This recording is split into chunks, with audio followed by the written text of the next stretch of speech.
ఈరోజు అయితే పూలల్లో కట్టే ఆకు కోసం అయితే మిద్ది పైకి అయితే వచ్చామన్నమాట. పైకి వస్తే పెద్ద సర్ప్రైజ్ ఉంది. ఏంటంటే మీకు చూపిస్తాను రండి. దండి మా చెట్లో పన్నీర్ రోస్ చూసారా ఎన్ని వచ్చిండాయో. ఈడొకటి దండి, చాలా పన్నీర్ రోస్ అయితే వచ్చాయి. ఇంకా ఇక్కడ చూడండి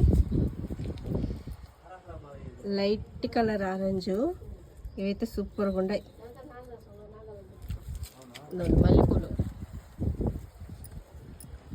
ఈ సీజన్కి మల్లెపూలు ఇప్పుడే స్టార్టింగ్ మా చెట్లో.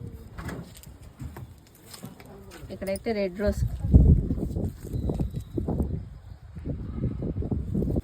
దాని కనకాంబరాలు సంతలో నుంచి మా అమ్మ అయితే 10 రూపాయలకి అయితే చెట్లు తీసుకొచ్చింది. చూడండి ఎంత పెద్దవి అయిపోయాయి. ఇవైతే ఇవన్నీ 10 రూపాయలే. 10 రూపాయలకి